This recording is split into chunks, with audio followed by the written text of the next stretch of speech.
Imagine a life that's free from crimes. Imagine a world we no rich or poor, but we just live a life. We no right or wrong. Imagine a life. Imagine a life. Yeah. I'm overthinking. I'm overthinking. It's all in my mind. I'm overthinking. I'm over simulating in my head. I'm overthinking. I'm overthinking. It's all in my mind. I'm overthinking. I'm over simulating in my head. I'm overthinking in my mind. I'm over simulating in my head. I'm overthinking in my mind. Imagine a life that's free from crimes. Imagine a world with no reach or poor, where we just live in life. Hello and welcome to Inside the Boy Child's Life, the program where we uncover the struggles, the challenges, and the triumphs of today's boys, and also explore ways we can change the narratives. I am Joyce Nwakanma, the visionary behind the Boy Child's Life Changing the Narratives Foundation. Today we are going to be discussing a very interesting topic, boy-child negligence, which has over time affected us in several ways in our homes, our societies, communities, schools, and anywhere you can think of. I'm not going to be doing this alone. With me in the studio today is Henry Okafor, a social worker and a boy-child advocate, who has over time mentored several boys in different aspects of life. We are pleased to have you on today's show. All right, thank you, Joyce Nwakanma, for having me in your program. The pleasure is mine. Thank you for being here today. We have seen situations where neglected boys go into substance abuse, cultism, different types of crimes. Some go from one market to the other, stealings and all that. So, what do you think boy-child negligence means, and how does it affect our today's society? Okay, thank you for that question. From my perspective, boy-child negligence is a situation whereby they feel the boy-child is superhuman. Situation whereby they feel the boy-child, whatever that comes his way, whether you have the capacity to bear it or not, he can chest it. So they will tell you, man up, go and do it, you can do it. And some of them resort to using substance to help them man up. So you see that the boy learns everything, if not everything, learns most things from the streets, from those that don't have home training. You can imagine sending a boy to school, and the school you have a mixture of both touts, all manner. So he's trying to learn what they are learning there. But if you can teach the boy child the way you are teaching the girl child to own up to responsibilities, they will not be found in that kind of cycle whereby the streets will now be telling them how to run their life. That is where negligence starts from. Family is the first agent of socialization.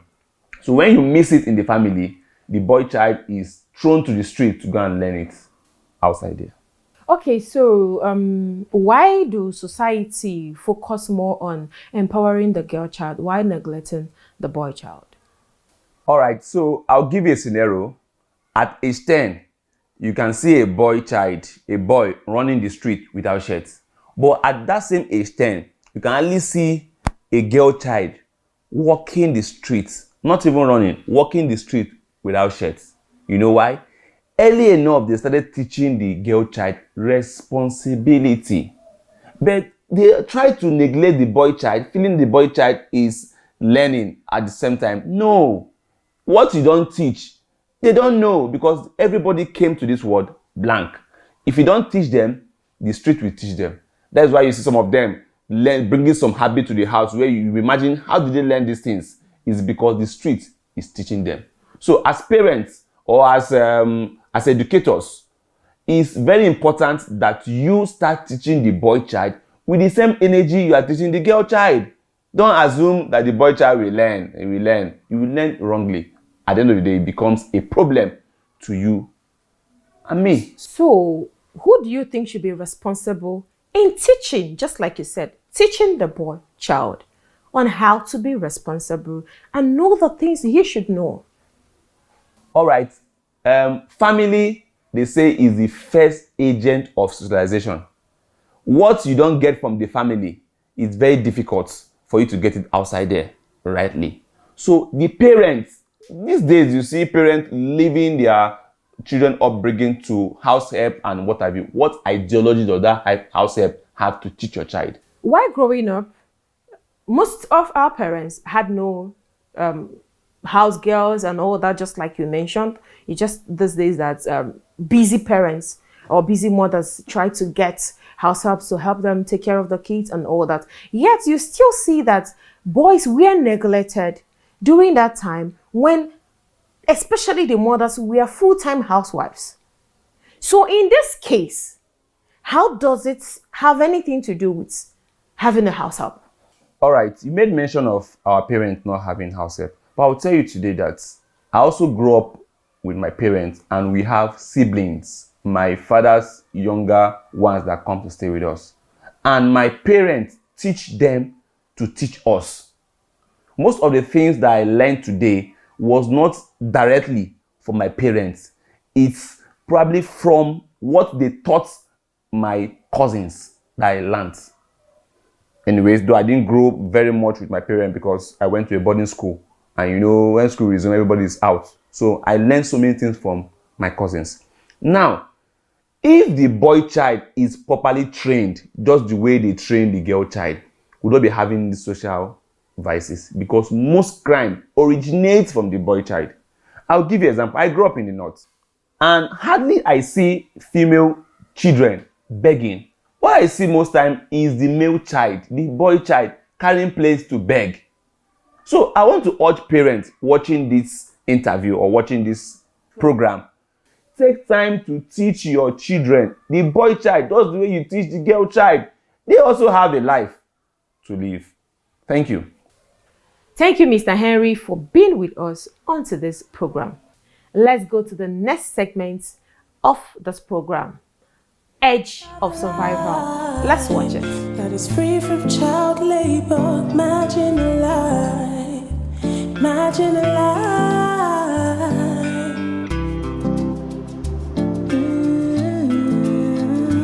Imagine a life. They come again. I see them. They come. Those policemen again. They don't get any better work than they do with their life.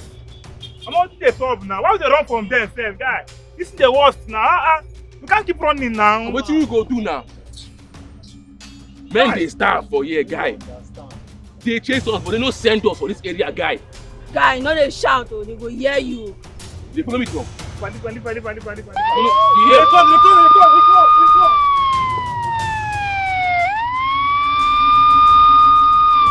Imagine a life that's free from crimes. Imagine a Guy, life. you see those people when they look us for market. Like say we no be anybody. Like say we be animals. Guy, we don't get any choice. Guy, we don't get any choice. Most of them, everything just end. Oh guys, we don't get under work. We'll find under work do now. Fine work. Who won't give us work, bro? I don't tell you before. These people no send us. Now no one hear me. Boy, guy, you know if you continue to dey beg like this, so maybe you collect purses and bag them, guy. Wetin this boy they talk? Wetin this guy they talk like this? I don't know. I'm not stealing be that too, guy. It's not stealing now. Look at shall reason now, bro. But you not get to chop. We gotta survive. Come on, guy. They see that woman with that bag. Which woman be that? That woman with that bag now. We go run and mess up now. Yeah, nah.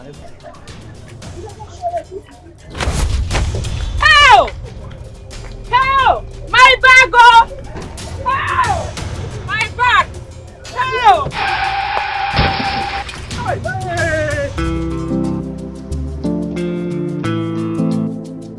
Imagine a life with no exploitation. Imagine a world with no child abuse. Can we just have a life that's free from child labor? Imagine a life. Imagine a life.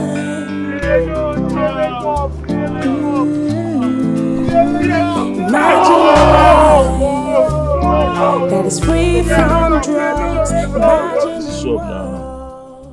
See me to just knock our main guy down. See Jide don't go. Now better they fine. Guys, what's this up? Guys, I know what you go do before this thing go too late now. I know what you go do now. Abba. God. For no run this thing, no. For no run this thing, guys. For no do this thing. For no run now. What we go do now? How if you live with this thing now? I suggest we just go police. We go police. We go tell you what's up. Better say order like Jide. Order like I'm rest now. Guys, no fit go station now. You no fit go station, guys. They go arrest us. Imagine a life with no exploitation. Imagine a world with no child abuse. Can we just have a life that is free from child labor? Imagine a life. Imagine a life.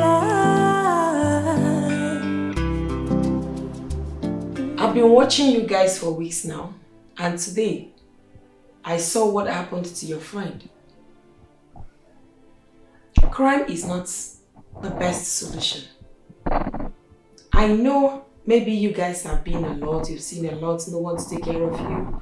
You feel abandoned by the society, the government, your family members, or what have you. But choosing crime, that's not the best option.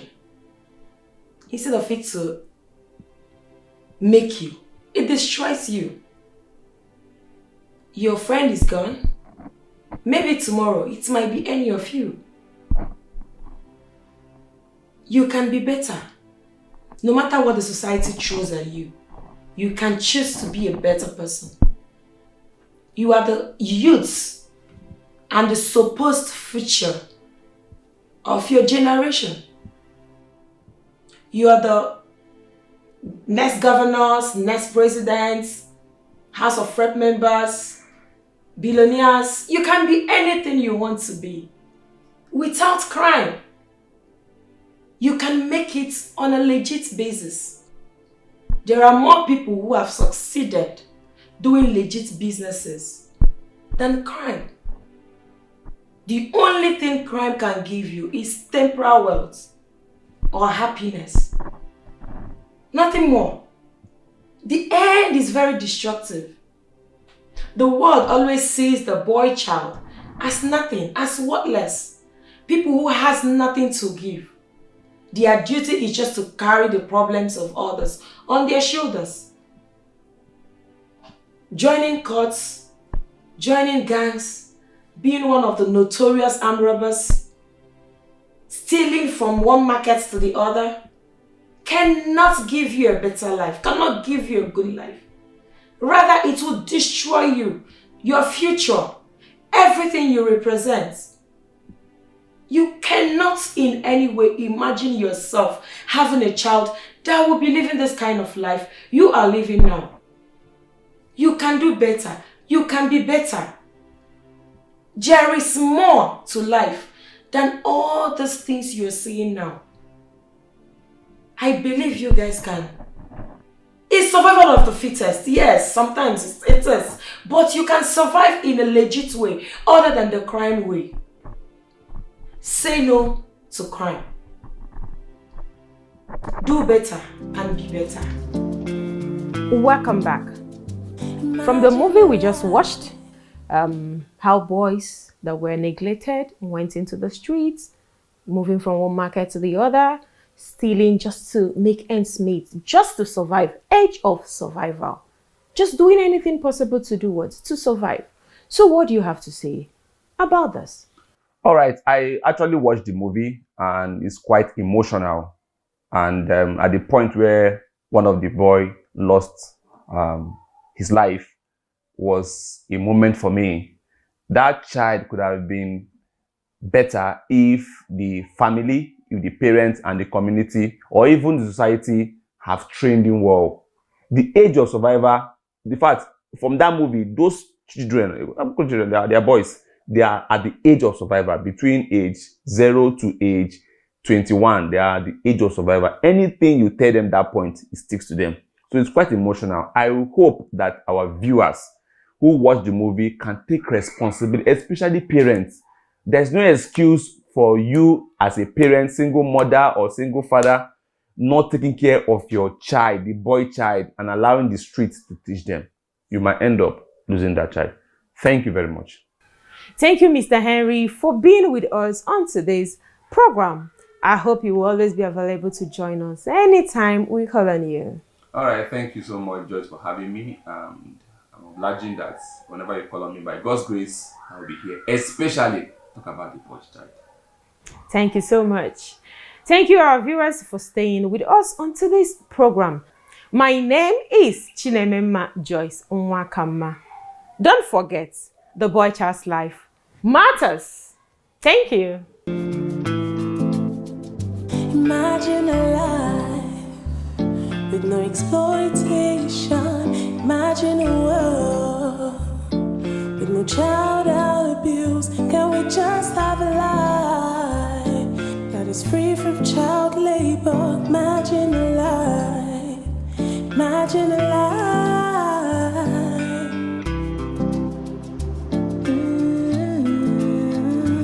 Imagine a life that is free from drugs. Imagine a world that is free from rape. Can we just have a life that is free from extortion? Imagine a world